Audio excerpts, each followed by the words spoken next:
Nosso tema de hoje é a atividade acadêmica como instrumento não apenas de acompanhamento, registro e análise da vida social, mas principalmente como ferramenta de apoio ao avanço e de denúncia dos retrocessos em matéria de direitos políticos e humanos, particularmente no que se refere à questão de raça no Brasil.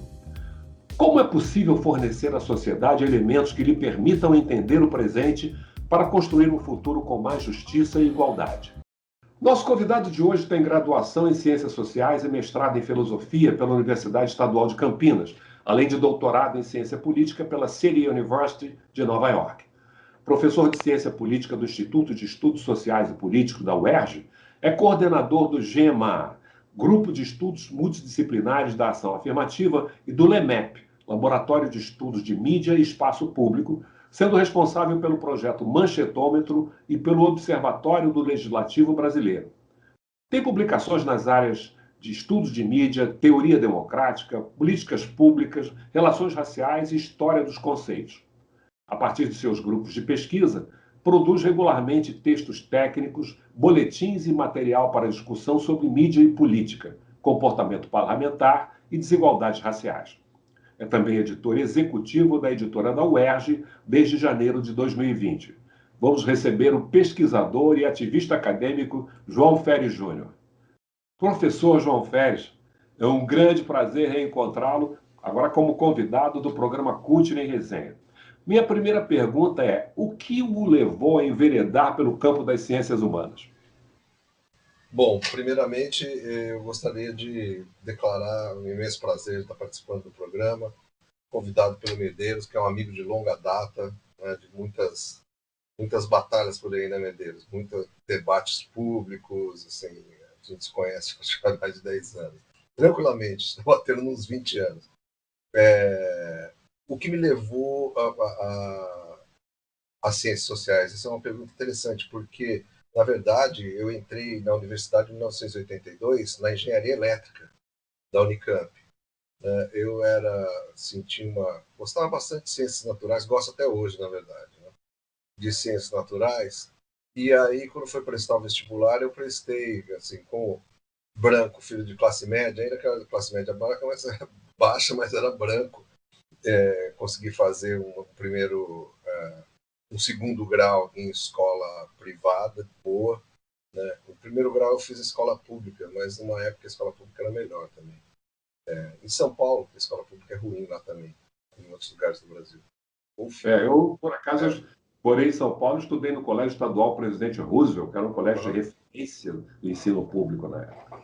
Então, Medeiros, eu acho que você talvez seja um pouco mais velho que eu. Eu peguei uma época de transição, porque assim, a gente chamava de primário e ginásio na época, lembra daquele tempo?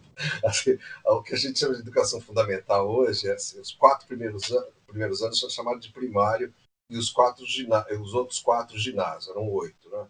E a gente tinha que fazer um Admissão. exame de admissão ao ginásio, quase um vestibular. Um vestibulinho, exatamente. Então, aí quando eu fiz o primário, eu fiz numa escola que era uma escola, assim, era a melhor escola da minha cidade. Eu morava numa cidade razoavelmente média, na verdade, do estado de São Paulo. Marília, na época, tinha 100 e poucos mil habitantes, 100 mil habitantes. Né?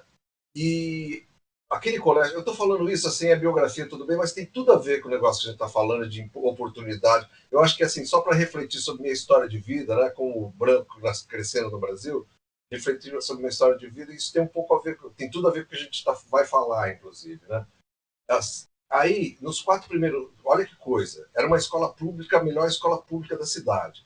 Por que eu fui estudar naquela escola pública? Fui estudar naquela escola pública porque minha tia era amiga da diretora. E a diretora escolhia a dedo as pessoas que estudavam naquela escola pública que era a melhor da cidade.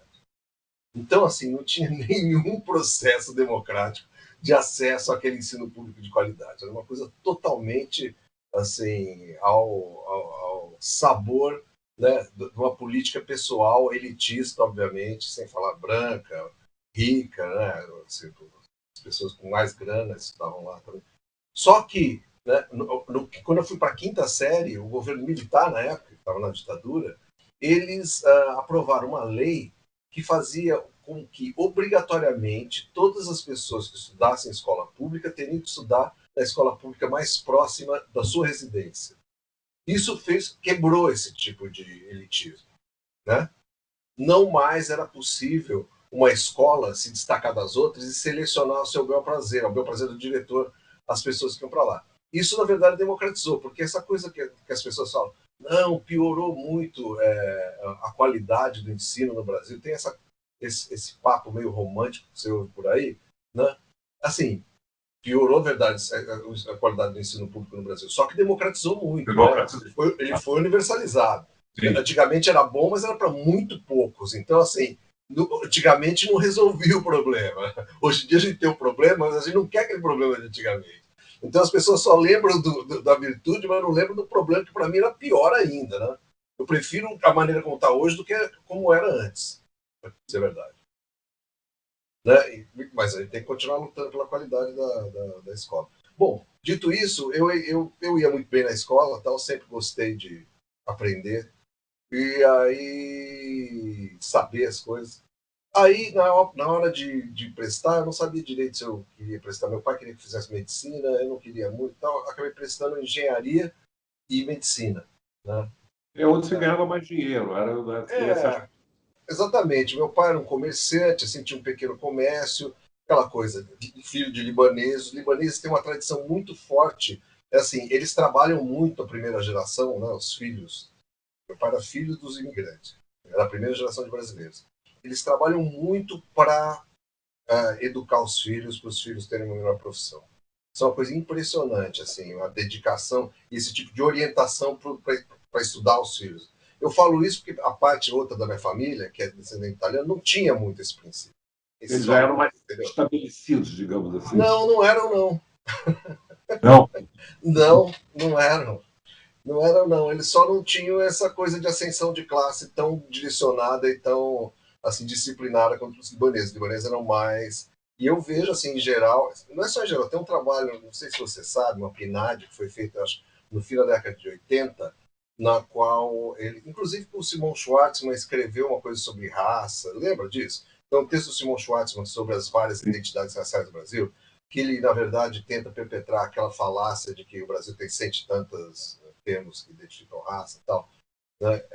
No próprio texto dele você lê e vê que na verdade as que contam são o que as pessoas falam, usam hoje em dia, que é, né, branco, negro, ou, né, pardo, ou termos parecidos com pardo.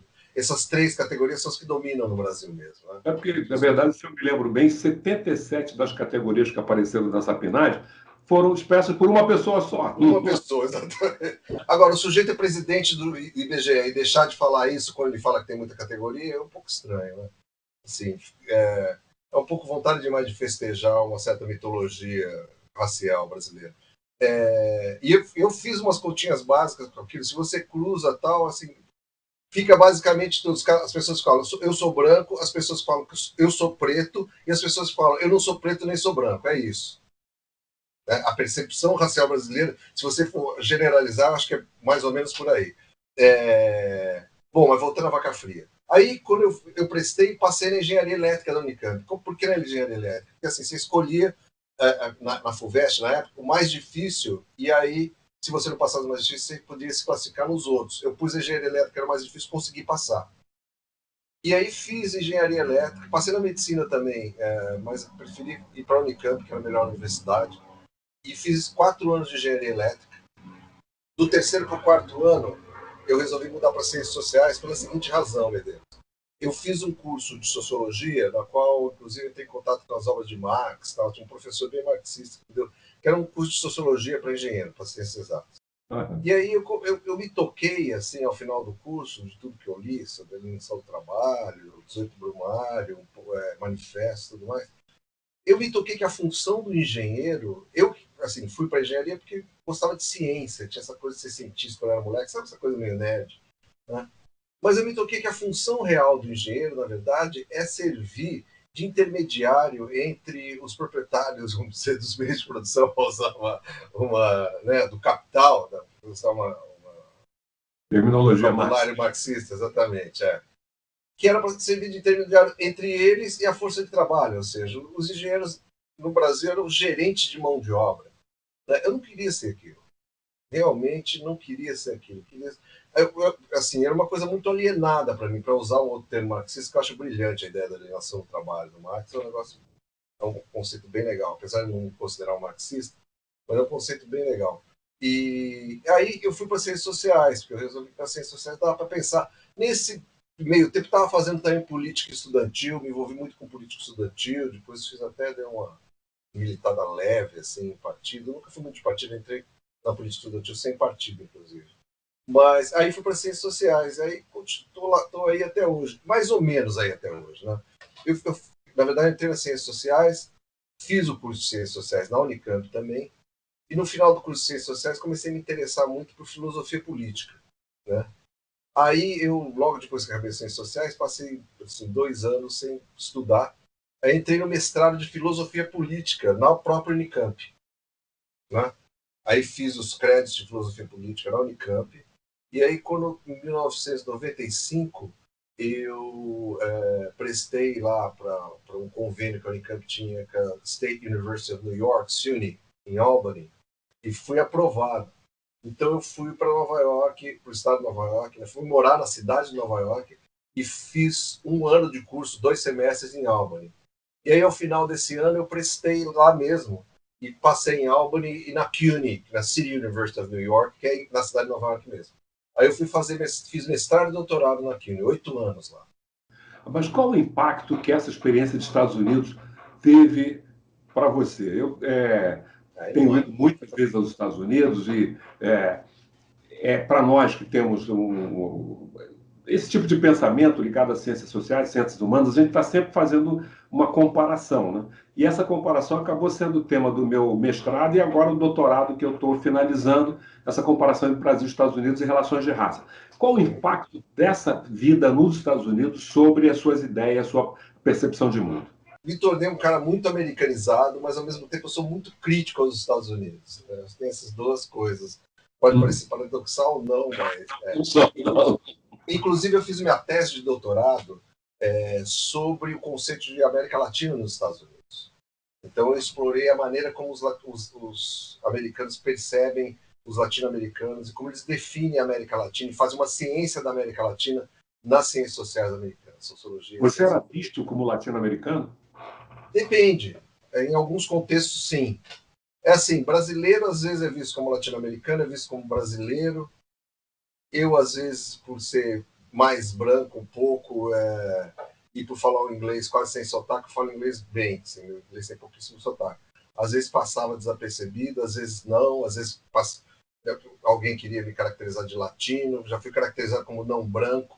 Nova York é uma cidade muito... Então, por exemplo, pela primeira vez na vida, eu fui percebido num contexto social como não branco. Isso é uma coisa interessante para uma pessoa, para viver uma pessoa que foi criada no Brasil, né?